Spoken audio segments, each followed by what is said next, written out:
it's Rowan, and today I'm here with Echo. Ooh, Echo is my roommate at Vidcon. We're currently at Vidcon, we're on the bed. So basically today we were kind of wondering what we could talk about, and Echo sent me a message on Twitter. So I brought up the fact that I'm very, white passing, generally. Or at least that's the way that I perceive the world.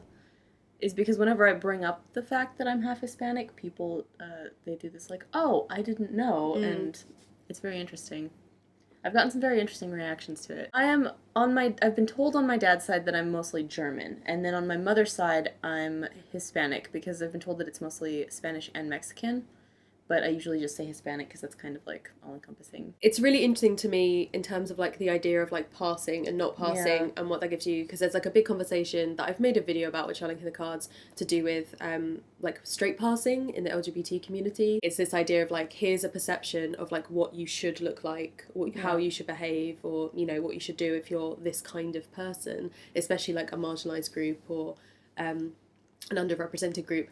And then if you don't quite fit that, then there's a difficulty there, because I don't know how you experience it, but for me it's sort of you're not seen as part of a community, and then you kind of have to prove yourself within that community, and then it's is it a privilege that people don't see you? Yeah, I feel like you get certain privileges for being passing, and then I feel like it makes the majority look bigger than it really is. Have you seen yourself be treated differently? Yes, I've seen there's been a couple times where I won't realize that someone has certain racist tendencies against Mexican people until I bring it up.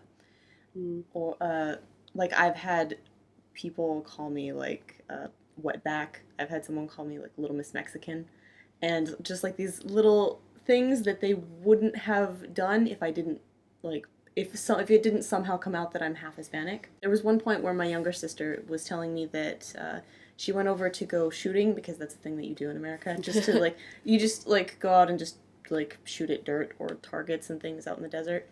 And my younger sister went with one of her friends and their family. And then when they were on their way, she had brought up the fact that she's half Mexican, not realizing that her friend's father was really racist, and she no longer felt safe from that point.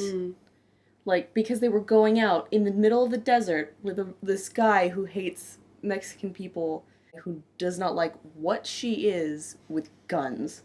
Yeah. It was just hearing her say that when she got back was so terrifying. A lot of people joke about the fact that at university everyone used to be oh, this is Rowan, she's gay, because that's oh, that's what you always do, Rowan. You're always just hi, I'm Rowan, I'm gay.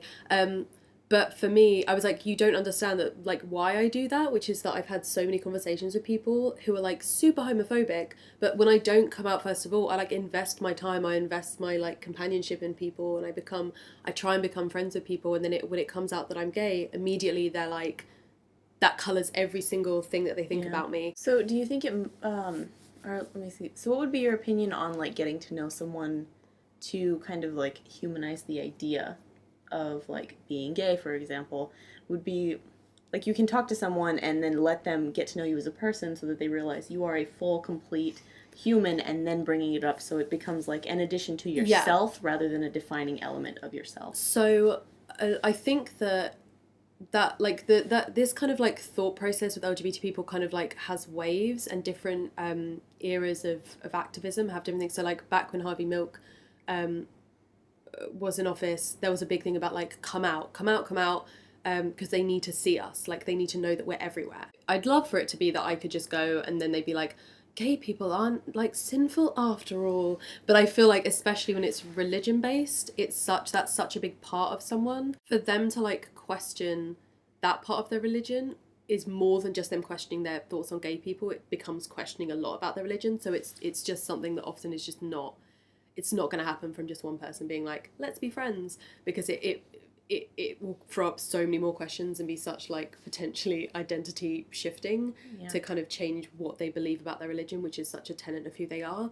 It becomes a lot more tough than one person. So it's the kind of thing that I'll do on a wider educational level, and I've gone into schools and done workshops and stuff like that. But in terms of investing my time and my love and friendship and social relationships into someone, I'm that's not, I don't owe you my time and you hate me, but I'm like, I can fix you. Like, I feel like that's becomes like a bit of a weird, like, I wish that could be a thing. I wish I could just like have a casual friendship with someone and then they'd be like, she's human after all. But Yeah. it just doesn't quite happen like that. Trying to change the world one person at a time. Yeah, exactly. Do you feel like you've talked about like how sometimes it's quite, the treatment that you get because people assume a part of your identity that isn't true. Do you feel like there's what are the negatives to being white passing, do you see? Ooh. I think a big part of it is that I end up kind of completely disconnected from my own culture. There was a point when I was a little kid that my grandmother came to me and said, never let anyone call you Mexican. And Wow. like, she actually just told me, never let anyone call you Mexican because it's an insult. Always say, like, if you're going to say anything, say Hispanic or Spanish, but never let anyone call you Mexican. And that, like, stuck with me. Like, as a kid growing up, it's just so weird. There's just all these little things like that. Apparently, okay, I grew up in a Spanish-speaking household. I don't speak any Spanish. Apparently, when I was a kid, like when I was really, really little, before starting to go to school, I spoke half Spanish. Like, I would speak Spanglish. Yeah. And then as I started going to school, it was trained out of me because I would spend time with other kids and they would be like, why are you calling that? That's not what it is. And it was just completely trained out of me. So I have no accent. I'm not anything like my family. And so it's very like disconnecting. And now that I'm older and I've spent all this time kind of like teaching myself to be normal, I feel really disconnected with my family. Like I feel weird going back to family reunions and looking and acting completely different. Do you feel like because people see you as that other side that you identify more with one side than the other, or as like biracial or multiracial, like how you would kind of see yourself? Ooh. So like what I internally see myself as? Yeah. That's weird. I feel like I try and see myself as just multiracial, but I feel like I act like more white and like I don't know though. I don't know. It's weird. I don't know what I would say I identify as. I feel like I would just say like multiracial now.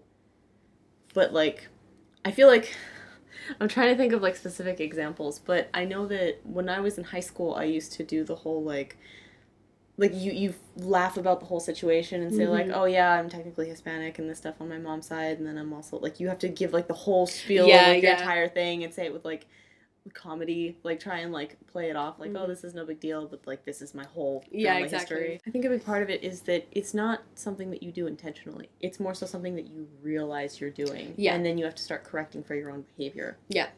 I remembered what I was trying to say earlier. When I was a kid, or when I was like in high school and middle school, I would do the whole like, oh, it's okay that I have these opinions because I'm Hispanic. It's okay because I know that it's true because I have family members who do this. Yeah. It's that perspective that I look back on and it just makes me like, oh, I can't believe I actually thought that as a kid.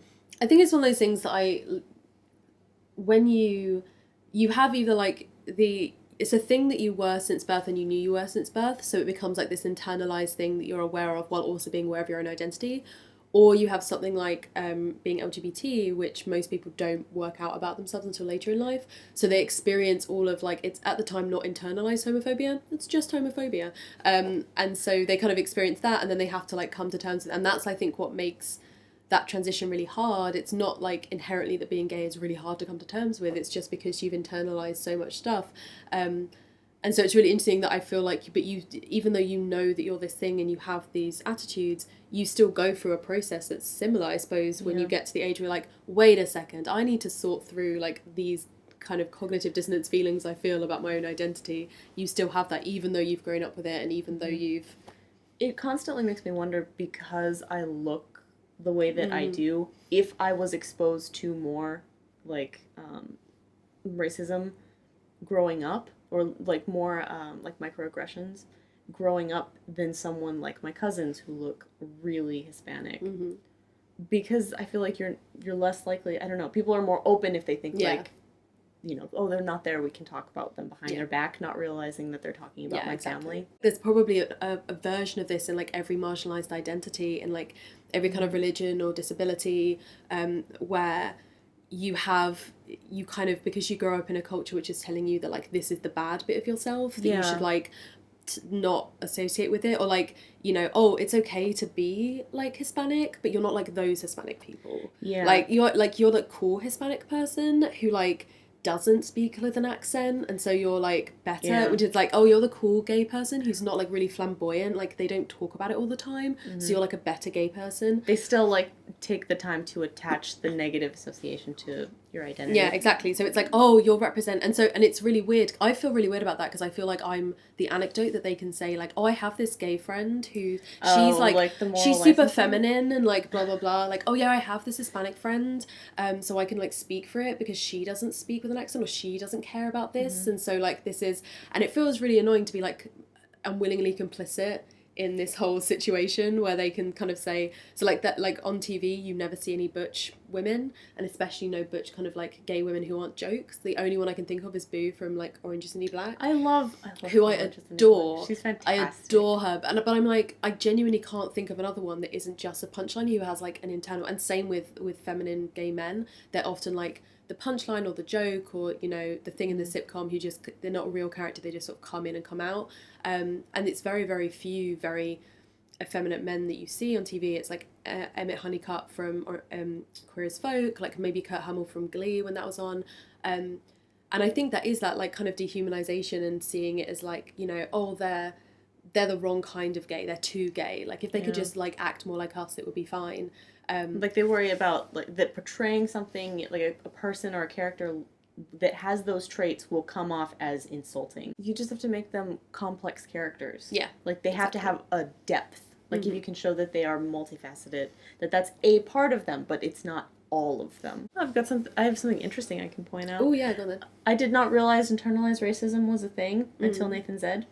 Ooh. Yeah, there's like one video where he flashes that phrase, or that like just those words, internalized racism, for like half a second, and it's just supposed to be like a boop, and like I actually had to go back and pause it, because what he was describing was very like this sounds like what I grew up with, and because of that I started doing more research, which is weird because in the video he's talking about how he learned about it and had to do more research. Like none of this was intentional. Like I don't know, being white passing and all that stuff, none of it was intentional. Like slowly, I don't know how to say it, but like acting more white is not, it was not intentional at all. It was just a thing that I slowly realized I was doing. Like I was full on rejecting all of my culture. Like I refused to learn Spanish. I hated Spanish music. I hated my own culture.